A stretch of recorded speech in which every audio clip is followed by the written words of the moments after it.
and thank you for joining us for this webinar.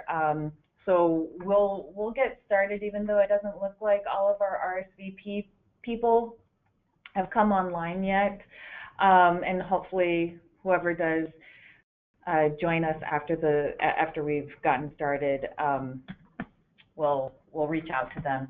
But in any case, again, just wanted to thank you for joining us for this webinar, and apologies in advance if there's any tech issues. We'll try to work through it with you while we go. This is our first webinar ever, so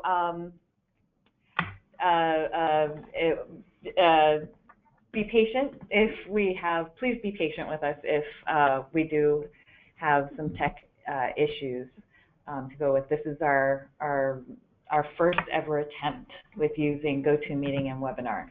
So with that, I wanted to introduce myself and have Netta introduce herself. So my name is Cheryl Hirasa, and I'm the Director of Program Development and Content Strategies. And I've been here at PIC for the last almost 3.5 years. And I'm Ianeta, and I am the Program Coordinator. I work with Cheryl, and I've been here since last July, so kind of new. So anyway, so thank you, Netta. Both of us work together very closely, especially with the funding initiatives, and I know that some of you have already been in contact with her, asking questions. When we first made the announcement of the Digital Shorts Fund, and so Netta is Netta for short, right? Yep. So Netta will continue to be your go-to person with any questions, even after this webinar. If there are any questions that come up for you that you after the webinar that you thought of. And also, are we recording? Yep. Okay. We're recording. So we are recording this session. So after the session is done, we'll have it posted on YouTube, on our YouTube channel, which is Pacific Islanders in Communication YouTube channel. And it might take us a couple of days to get up there, because we might want to edit some of the bloopers out of this. So hopefully not too many. And to utilize, make it easier for people to get as much information as possible out of it. Bloopers reel. Oh man. Hopefully there aren't that many. But anyway, so let's see. I kind of jumped ahead. We're going to do the housekeeping next, but Netta already went with that. Yeah. So if you're just joining us, we went over that just for feedback issues and to make the webinar flow a little better. We're just going to be utilizing the chat option. So if you have any questions throughout the webinar, go ahead, chat them, and we'll address you and your questions as soon as we can. And then also, if you're calling in using a cell phone, you should already have downloaded the GoToMeeting app. At the bottom of the screen, there's an icon that says attendees. So if you just click that, the next pull-up select everyone, so everyone can see your question, and then just start typing. Yeah. Okay. I think that's it for now. Thank you. So I thought I'd start with doing a quick overview of the Digital Shorts Fund. I'm sure all of you who are attending this webinar know about it, and hopefully you've gone to our website and have read all of the requirements and the funding criteria, but I just wanted to kind of set the stage by doing a quick overview of it and then open it up to questions. So a little bit of background as to where this Digital Shorts Fund came to an existence with PIC is that, for a long time, we've been working in the full-length documentary world for public television. And you know, for a couple of years now, we've been thinking about how to be able to work with content that's a little bit shorter, and where could that go, what kind of life and what kind of distribution that could have. And luckily, with PBS and other public media distributors and organizations out there, we've all kind of caught up a little bit more with technology. And so, you know, we've got lovely YouTube channels, we've got pbs.org, and PBS's various YouTube channels out there. So we've got the means of distributing shorter content, and now so we're ready to work with the content. And so that's where we find ourselves right now with launching this funding initiative. And you know, our call for proposals is for nonfiction and narrative shorts, or we could, you know, we're open to getting projects that are proposals for web series, but shorts web series. And yeah, we really just, the spirit in which we're approaching this is one of curiosity, to see what people are working on, what ideas they have, what are the endless, which we hope are the endless possibilities of short content that I'm hoping a lot of people are working on. So with that, let's start with some questions. So again, just as a reminder, if you have questions, please chat us and we will go through them and answer them in the order that they appear. Okay. All right, just checking. Are you guys seeing our PIC homepage underneath our? Oh, awesome. Oh, okay, that quick responses. Okay, sweet, Wonderful. things are working. All right. So fire away with your questions. Anything. Weather here is beautiful. It's been raining off and on for the last couple of days, but you know, today it's beautiful and sunny. It's still really windy, just in case anybody was wondering if that was one of your questions. And then, do you want me to just ask some of our previously received questions while Sure. we wait? Okay, so we'll just, we've been receiving questions even prior to the launch of the Digital Shorts initiative. And so I'll just ask some questions that we received. Maybe you guys have the same questions. But first we have Kaipo is asking, for the web series, where would the central platforms be for distribution, on our personal pages if we have, or on PIC? So it would be primarily for public media digital platforms, and by that I mean PIC's website, PIC's YouTube channel, and PBS, and possibly PBS YouTube channel. Right now it's a little difficult to pin down exactly where these will end up, because I think it all depends on the project and, you know, how the projects turn out, and you know, where I can find a home for these projects. But know that there are a lot of possibilities, and it would be non-exclusive in the sense that you would be able to have them up on your website, but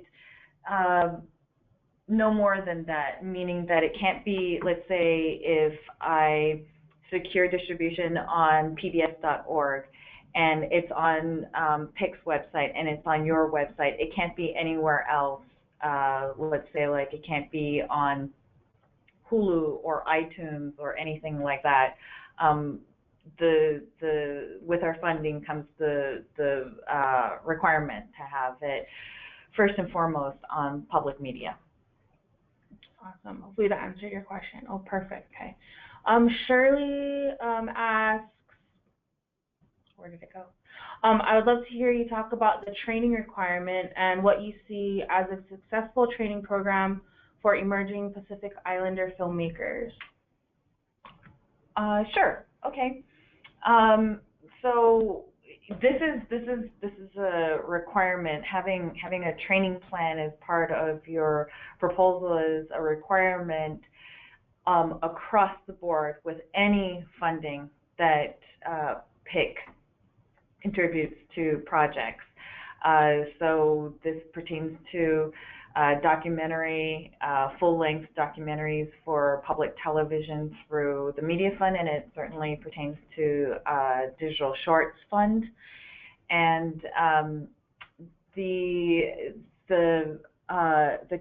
training plan, really what we're hoping to see is that one, if you're working in a specific community, and I'm just gonna use a lot of hypotheticals here, but let's say that you're proposing to do a short in American Samoa, and you know, maybe you're not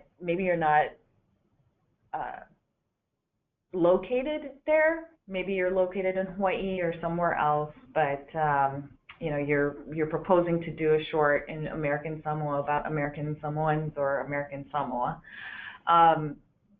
We want to see that you have some kind of connection and access and relationship to that community when it comes to not only just telling the story, but also providing opportunities for training while you're there with emerging or potential media makers and storytellers. What we're hoping that comes out of that is that you know, you're obviously providing training opportunities there that would spark you know, greater interest or a platform in which that person or persons could then take their career further. You know, something to have on their resume, obviously, you know, a lot of experience under their belt to possibly take the next step. The example that I just used about, you know, doing a project in American Samoa doesn't necessarily mean that you have to have a training plan that that is only working with American Samoan or Samoan talent there. You could also have a training plan that incorporates or that includes and focuses on Pacific Islander storytellers, emerging media makers, wherever you're located. That's also a possibility. We'd also want to see that, you know, you have some familiarity and connection to whatever community you're tapping to do some outreach with training. I hope that answers your question, but let me know if I can go any deeper.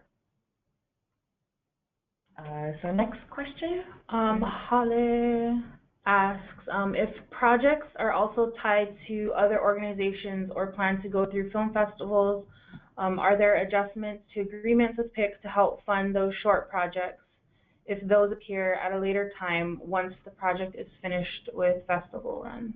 Yes. So I can tell you at this point that, you know, if your project, if you're proposing a project where your budget, your total budget is $25,000, then you have no more fundraising to do outside of that. But if your total budget is larger than $25,000, then yes, absolutely, we expect you to do more fundraising. And if that fundraising incorporates or includes an organization that has other plans.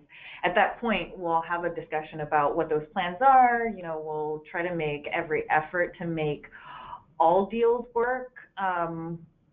We very much don't want to stand in the way of your success or the project's success, because we see it as shared success.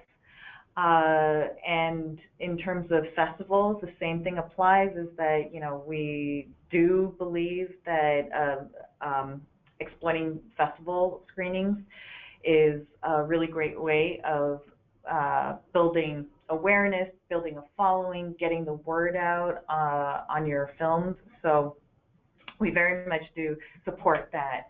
But again, when it comes time, if your project is awarded funding, we have many conversations, and one of those many conversations is your festival strategy. And not to say that we would want to, you know, stand in the way of you doing a festival run. We just want to be part of that conversation. Okay. Thanks. I have questions on here. Oh, okay. Oh, great. Okay. Cool. So let's see. I guess one of the questions that we received previously was, can I apply with 2 projects?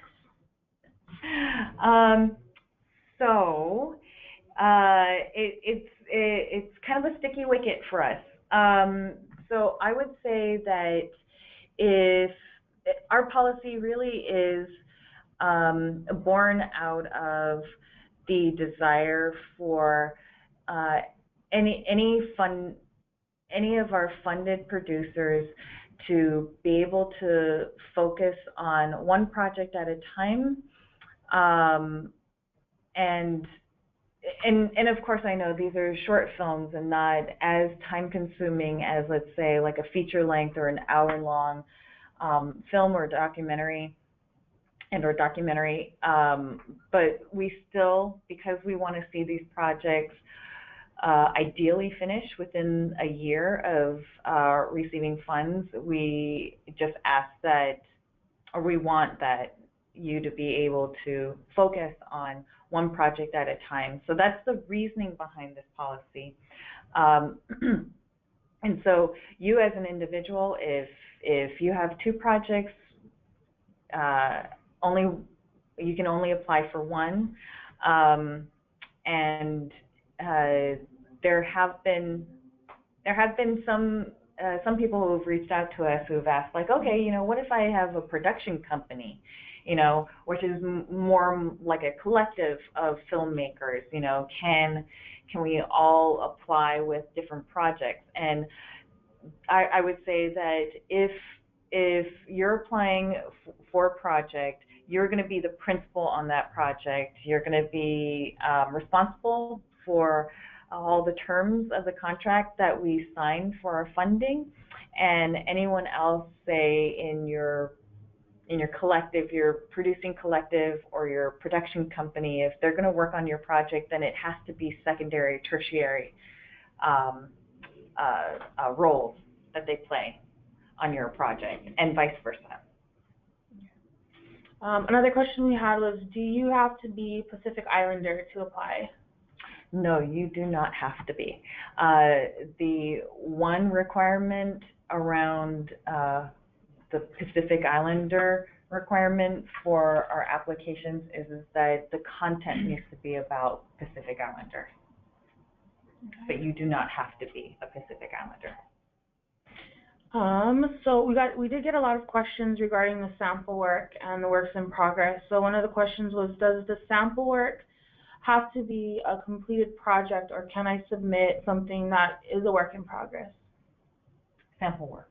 Yeah. Okay. So something that's not completed yet, but they want to submit it as their sample work.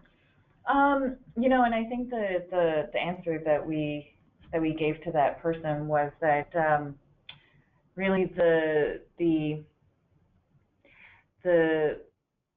function of having a sample work available for the independent review panel is to give them an idea of what your skills level is like. If you're able to, you know, execute a project you know, what the production value is like, you know, what your ability is in whatever role that you're playing on your proposed project. So let's say if on your proposed project you're director, writer, you know, the sample work hopefully will be, you know, a really strong reflection of your skills as a director and writer. So technically speaking, your sample work doesn't have to be a finished project, but you just have to keep in mind that when independent review panelists are looking at these sample works, that's the lens that they're going to be looking at it through, is,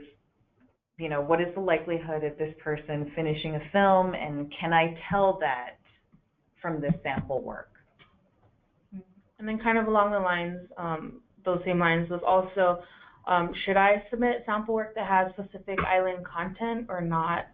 Like, do you think it will matter? You know, I don't think that it's necessary, although, you know, it would help, but I don't think it would hurt not to submit a sample work that isn't Pacific Islander in nature. The merit of your treatment and/or, you know, your treatment, your script, your storyboard, your lookbook is judged on that.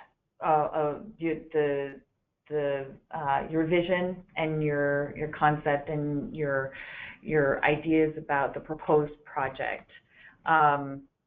So your sample work doesn't have to be Pacific Islander content. Again, the function of it is to give the panelists a really good idea of whether you can, you know, successfully play the role that you're proposing to play on your proposed project, and how well you can do it. And then along same theme with the sample work, you know, we have a lot of up-and-coming filmmakers that wanted to know what do you think I should do if I don't have any sample work? Okay, so that's not ideal. You know,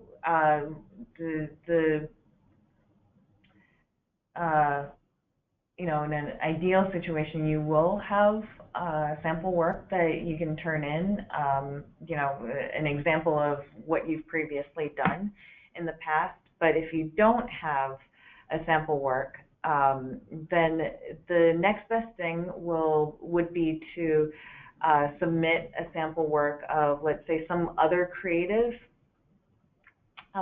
person on your producing team, which would be either your editor or your director of photography.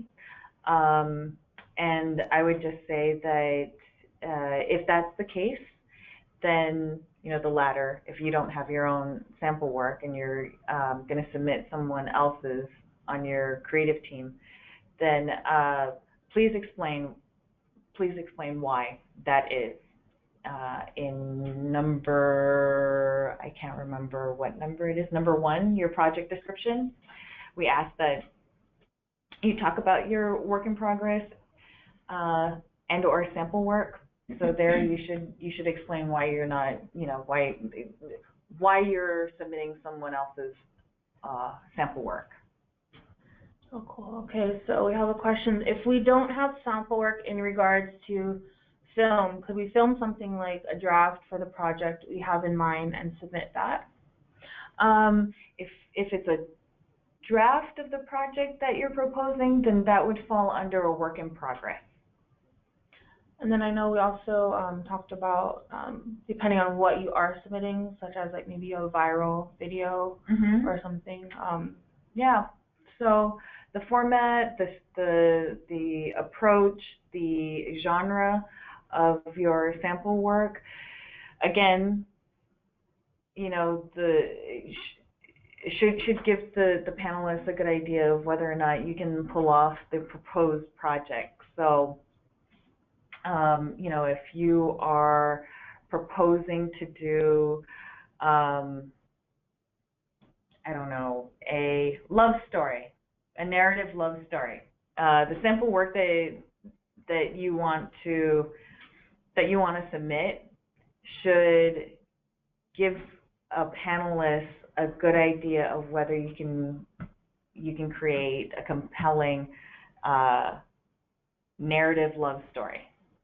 It doesn't have to be another love story, but just depending on what you're proposing in your treatment, if it's like a cinematic, love story about two star-crossed lovers. I'm really making this out. But if that's what you're proposing, then keep in mind that the sample work should mirror that somehow, or be an example of your cinematic vision or your cinematic stylistic approach, that sort of thing, and or that you can tell a compelling and riveting love story. Yeah, along those lines. Oh, we've got Braden who's asking a question. Braden asks, for the sample work, would pick like an accompanying artistic statement? Not necessary, but it wouldn't hurt.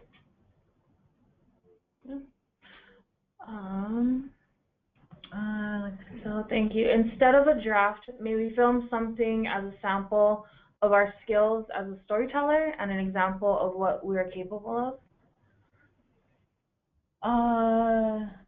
Wait, let me read that again. Instead of a draft, may we film something as a sample of our skills as a storyteller and an example of what we are capable of. So I think, I mean, yeah, oh wait, there's more. If we don't have sample work, yes, if you think that that's a good alternative to submitting a if you think that's better than submitting a sample work from someone else on your creative team, then go for it. Okay. So if someone has a couple of films that they'd like to submit a sample work, can't really decide, can they create a reel of both of them and submit it? So yes, that's absolutely possible. You can submit a reel of which would be a compilation of maybe a few different pieces that you've done before. I would just caution you, if you're thinking about doing this, I would just caution that, again, thinking about what a sample reel, the function of a sample reel is that it's supposed to give the panelists and also us at PIC here a good idea of what your storytelling capabilities are, and whatever else goes along with the role that you're proposing to play on the proposed project. So a sample, a compilation or a reel may not be the strongest example of your work, only because we're talking about, I can't remember what the time limit is. The length is it 10 minutes? So it's just really difficult to 15 minutes. And so even with 15 minutes, it might be a little difficult to really get the nuance, the gravitas, the whatever it is of a few different pieces into 15 minutes. But that's just a generality, and you as applicants are better judges of what you have and what you have to work with. Holly asks, how does PIC regard short films depicting adult language or violent situations, etc.? Great question. So even though these projects will be destined for public media digital platforms, they still need to adhere to the editorial standards of PBS broadcast. So adult language, violent situations, any kind of material, either audio or visual, that like swear words, violent situations, will need to be edited. So, you know, swear words, silence, violence or nudity, blurred, unfortunately. And it depends on the level of violence, though. So it's hard to tell what the threshold is, because there is no like black and white definition of what's allowable and what's not. It's sort of like, you know, they'll know it when they see it, and they'll be able to, PBS will be able to tell us, like, okay, you know, you have to either blur this, or you know, you just have to maybe put some advisory disclaimer to it. And, oh, I think there's a follow-up. No? No, that was for me. Okay. So anyway, the language and the video, like I said, it still needs to adhere to the editorial standards of PBS for broadcast. Okay. So since PIC requests as much detail as possible for the treatment, can we submit a script if we have one completed? Yes. Absolutely. Yes. Everyone's so polite, so thank you, thanks, ladies. You're very welcome. I know. Let's see. Will you accept a sample work that's over 15 minutes, like maybe about 25-ish minutes, because it's one of my strongest films, or it's my only film? Yeah, you know, you can submit something that's 25 minutes if it is your only film, and if it is what you feel like is the strongest representation of your ability. Just know that the directions that we give to our panelists is that that a requirement is 15 minutes. The max is 15 minutes for a sample work. So we leave it to their discretion on whether they want to watch all 25 minutes or just stick to the 15. Okay. That's all the questions that we received. Okay. Really? I thought there was, oh, wait. There's this, though. That's part of the next step. Oh, is it? Oh, yeah, I guess we could go through that now. Okay, let's see if there's any more questions from our attendees. Nope. No more questions? Anybody? Any more questions? Now's your chance. Okay, so I guess, Hello, can I ask a question? Oh, can you hear me? Yeah. You know what? I'm on my iPhone, and it wouldn't. The app for GoToMeeting wouldn't open, so I've just been listening. But I actually have 4 questions. Can I just give them all to you right now? All right. Sure. Okay, and then you can answer them. Okay, so the first is tech specs.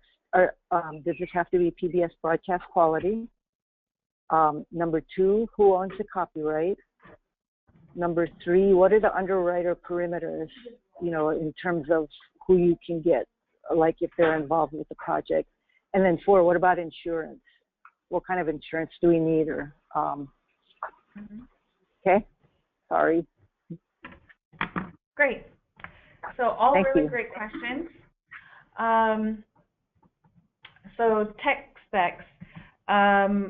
The question is from Lurleen, do they have to be of broadcast quality? No, they do not. However, I think it's on our website under the FAQs, or maybe the funding criteria, where we do mention that first and foremost, these these projects that are funded through the Digital Shorts Fund are primarily meant for online distribution. So, you know, when you deliver these projects, when they're done, they don't have to be of broadcast quality, meaning, you know, you don't have to online for broadcast. However, there may be a possibility, depending on what kind of opportunities are available at the time, that maybe your short might be able to be broadcast. Let's say, like, you know, to be paired with a film that's 40 minutes long, and we need something that's 10 or 15 minutes long to pair to fill in an hour-long time slot for broadcast. At that point, you know, if that is a possibility, then we just work it out with you to figure out, you know, what's the extra work that needed to be done, how are we going to get that done, you know, but right now, if Lurleen, if you're asking because of, let's say, how that impacts your timeline or your budget, I would go ahead and say that don't plan on working it into your timeline or budget, because that's not the primary goal for these digital shorts. We can cross that bridge when we get to it, and we certainly will not ask you to do anything that you don't have funding for. So. So in other words, no need to shoot in 4K, or you can shoot it in SLR, not 4K. Or you don't. I won't. You know, whatever. In other words, whatever, what kind of camera? Whatever format you feel like is best for telling your story. It really doesn't matter. So then the next question is about copyright. So you as applicants will hold copyright and destroy, period. You are the copyright owners, and you are in creative control. However, as we state on our website, you know, you just have to be open to receiving feedback from us in good faith. You know, because we'll be looking at cuts of your film, giving you feedback based on our knowledge and our expertise in public media. So, you know, it's very much, we very much look at it as a partnership. And then the next question about underwriters is, if you do need to fundraise for a larger budget that's, you know, for a budget that's larger than $25,000, then, you know, the underwriting standards for PBS still apply for digital content, meaning that, you know, underwriters or possible other funders for your film can't have the perception, even the perception, of a conflict of interest. So what would that mean? Like an organization or person or entity that might seem like, doesn't matter if they do, might seem like they have a conflict of, or they have an interest in giving you money to create your film.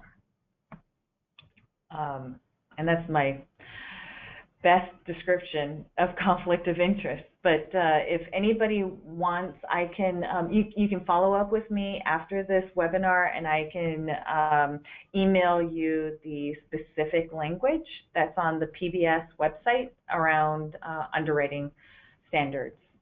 And then one more question, then we'll go to Shirley, I think.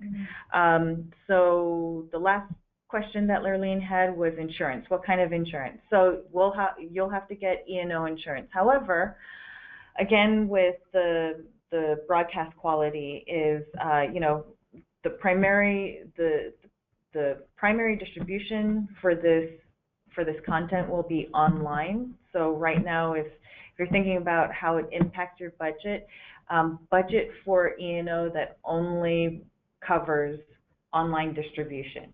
If television broadcast comes into the picture later on, you know, we figure that out. We'll figure that out together. So what's E&O? Oh, sorry, errors and omissions insurance.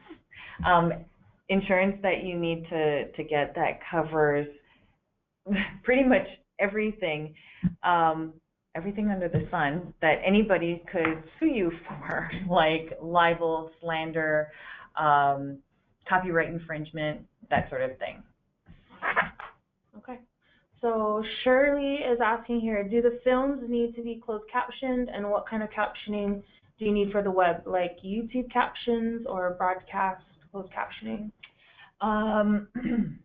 So I believe that YouTube captions, that kind of captioning is fine so long as it is accurate.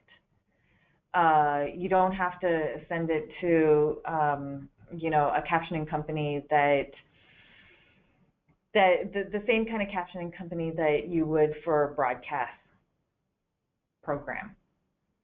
You just need to make sure that the captioning is accurate. And I know sometimes, you know, those automatic captioning programs can get a little wonky, so you just have to watch out for that. Okay, good, thanks. Okay.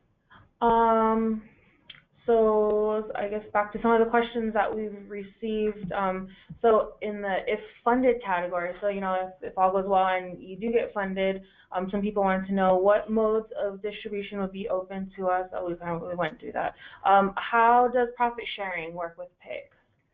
Okay, so the way that profit sharing works for PIC is, first I have to say that profit sharing or revenue sharing will be required in your contracts that you sign if you are funded by PIC, and this requirement is passed down from our funder, the Corporation for Public Broadcasting. So they require it from us, therefore you know, we share that requirement with the producers. The way that the percentage of revenue share works is that we are half of our equity share, meaning that, let's say that your budget is $50,000 and you're awarded $25,000. So that $25,000 of our contribution / investment in your project makes up 50% of your budget. So taking that 50%, we then take half of that, which is 25%, for back-end revenue share. And then what kind of sequel ownership would PIC have over the short? So like if they wanted to make a sequel of full length. Oh, for full length, then, you know, if that is something that you know is in the cards or a possibility when you propose your project, or even like a little after, let's say you get funding from PIC, if you know that this is a possibility, then, you know, we'll probably want to be involved in it in some way, shape, or form. But in terms of our partnership or co-production partnership possibility of the longer version, we definitely want to be informed in that and then possibly involved in that. But in terms of what we were talking about before about revenue share, that longer version would be considered an ancillary product of the short version that we funded. So any revenue generated by that longer version, you would share with PIC, the way that I explained earlier. That's all we have. Any more questions from our attendees? And actually, I apologize, Lurleen, I didn't check back with you. Did that answer your questions?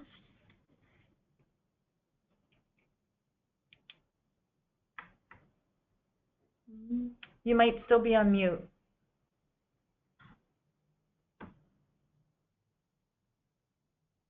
Oh, okay. So No, I'm sorry. Yes, I'm not on mute anymore. Yes, it does answer my questions. Thank you very much. Wait, I'm sorry, but I missed. So you do have to do closed captioning? Mm-hmm. Yes, you do. Okay. Okay. Thanks. You don't have to. You don't have to. You don't have to what? You have to send it to the same kind of captioning company that you would for broadcast. Okay. Okay, got it. Okay, thank you. Yes, you've answered my questions. Thank you. Okay. Kaipo is asking, what about for web series, if funding can cover 10 episodes, for example? If funding can, wow, impressive. Okay. What about web series? If funding can cover 10 episodes, for example. If that's the case, then that's cool.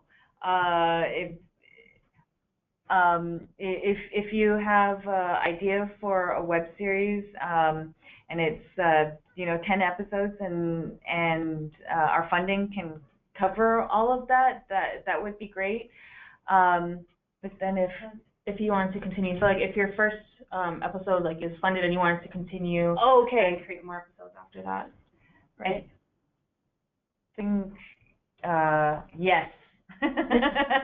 Correct. You're so fast. So, in other words, you're thinking that maybe you're applying to pick funding for a pilot, but you actually have this idea for a web series, and you're going after pick funding for to cover the pilot. If that's the case, then we have a different kind of conversation about about your web series, but first and foremost, I should say that, absolutely you can apply for a funding for a pilot if you're thinking about a web series, but just make sure that it's crystal clear in your proposal that your idea is much bigger. It's a web series, and then if it goes through the review process and is recommended for funding, then we have a conversation about, okay, so what does this web series look like? How does PIC want to be involved? What are the potential ways that PIC could be involved? In terms of potentially funding the web series, depending on how that pilot turns out, or so this would be the range of possibilities. Is the potential for PIC to be involved in funding the web series, depending on how the pilot turns out, all the way on the other end of the spectrum to like, okay, great, we actually know organizations that fund web series. Let's approach them. Let's work together with trying to help get this web series funded. I hope that answers your question. I think that was your yes earlier.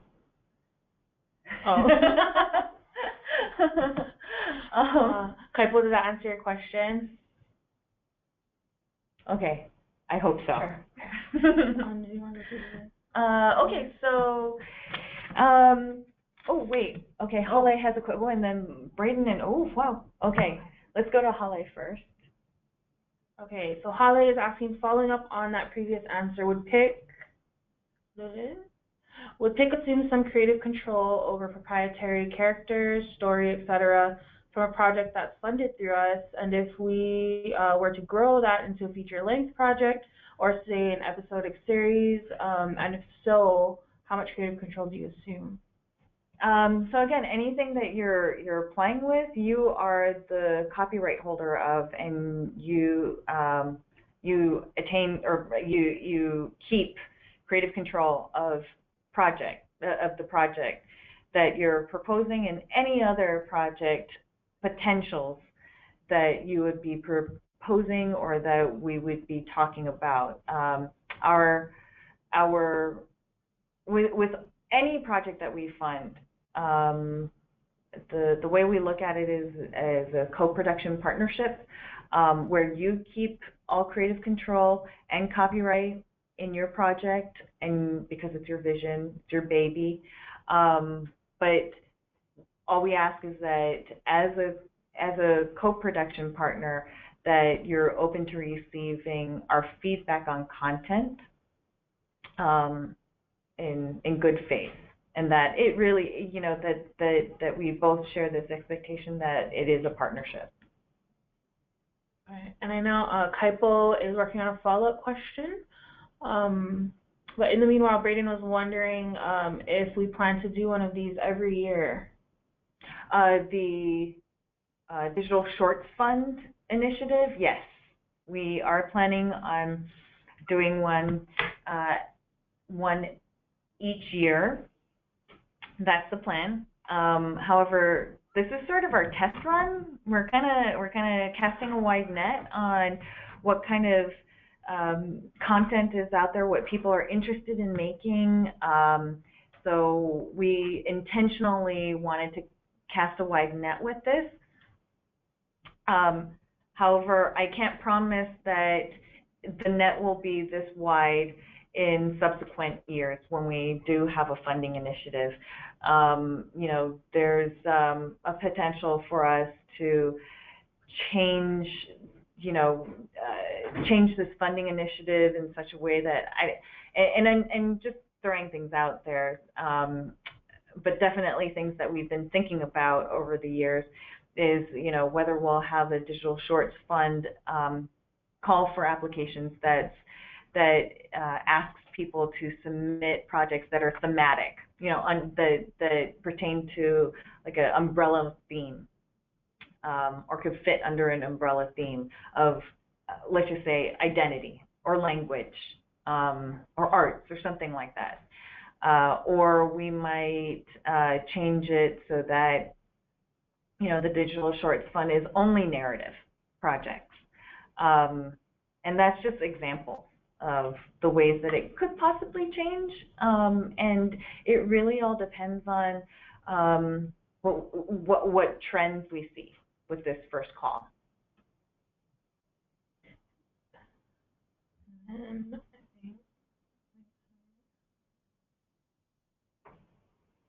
Makes sense. Thank you for clarifying. You answered my question, but I will follow up offline. Okay. Oh, about the series. Mm-hmm. Yeah, episode series. Okay. Anything else? Any other questions?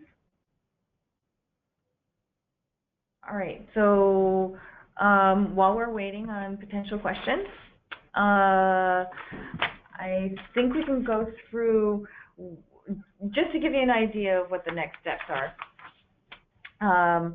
So the deadline for applications is March 10th. The online application portal is open now, so if you haven't, you should go to our website and click the link for the online application and start that process.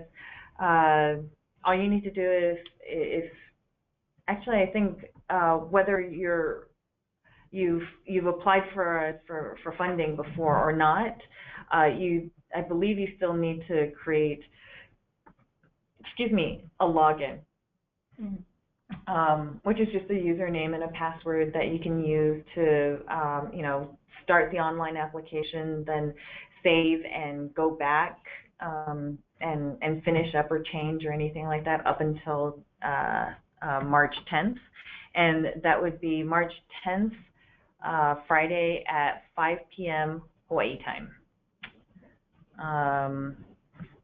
Then after that deadline, we do some internal process here, and then after that internal process, we hand your proposals over to our independent review panel, and they have about a month that they review your projects.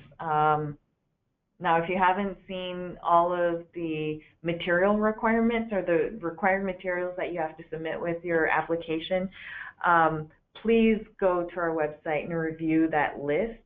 Once you review that list, you'll understand why our independent review panel needs a month to evaluate your projects. It's a lot. It's a lot of material that we ask them to review, but you know, we ask this because we want to give our panelists the most broad and deep understanding of your projects, and we don't want we want them to feel good about recommending whatever they're recommending, you know, and not feel like, oh, they have unanswered questions, or they wonder, you know, this, or they wonder that. So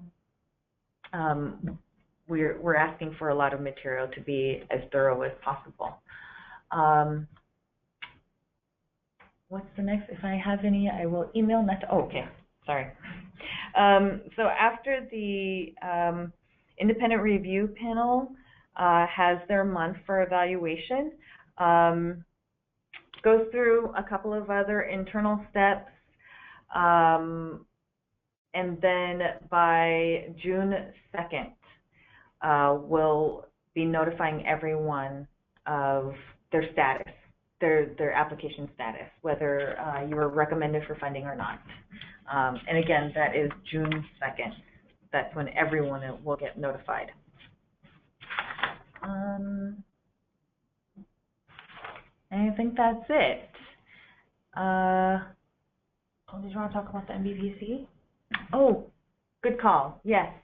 So, Lurleen, I'm sorry that your GoToMeeting app doesn't work, but maybe Neta can send you these URLs that we're about to talk about really quickly. One really great resource that you might want to check out is the National Black Programming Consortium's website. They've actually done a bunch of webinars before. They've recorded them, and they have them available up on their website. Right now they have one that's called Giving Your Doc the Best Treatment, and it has Kareem Ahmad, who is from ITBS, who talks about you know, how to put together a really great treatment for your project. Another webinar that they have available is Giving Your Series the Best Treatment, which I think is maybe about it sounds like it's maybe along the same lines as the one that I mentioned before, but by someone else. It's by Ron Simmons. Then the next one is Thinking Interactively from Concept to Platform.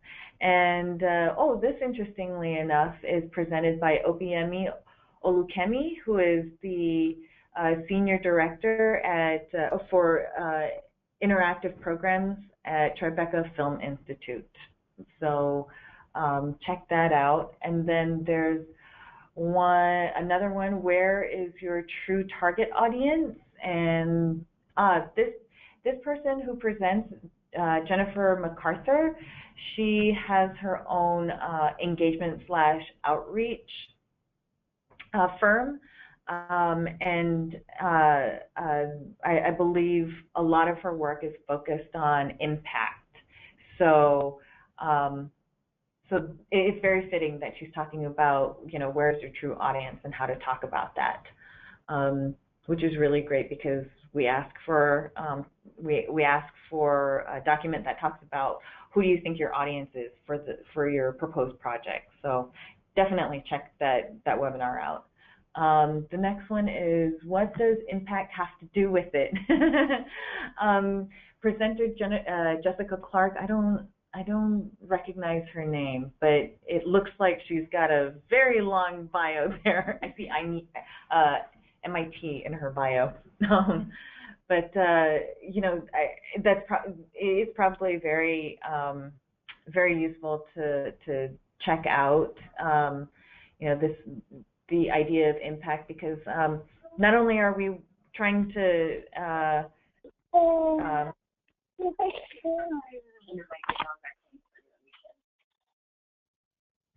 Lurleen, is that you?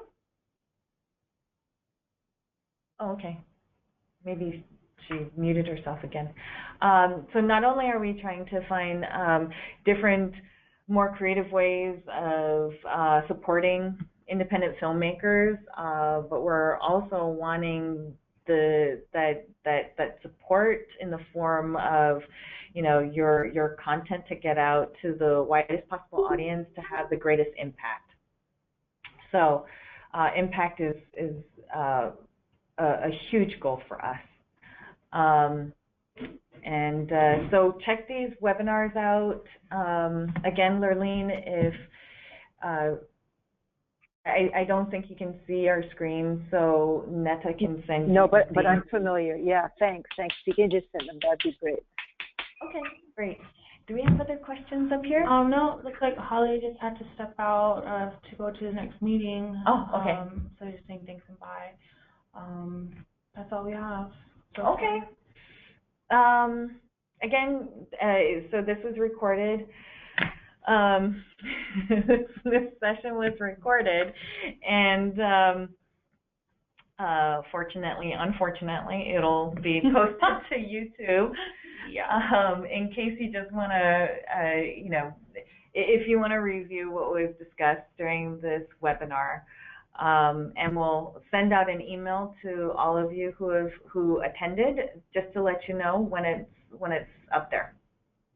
Okay. And then, yeah, if you guys have any questions that come up, you know, as you're going through the application process, or if you think of anything after this conversation, you can feel free to email Cheryl or I will, I'll give you my email address right now in case you don't have it. And our contact info is also on our website at pitcom.org. Okay. Yeah. Well, again, thank you for attending, and I know you all are busy.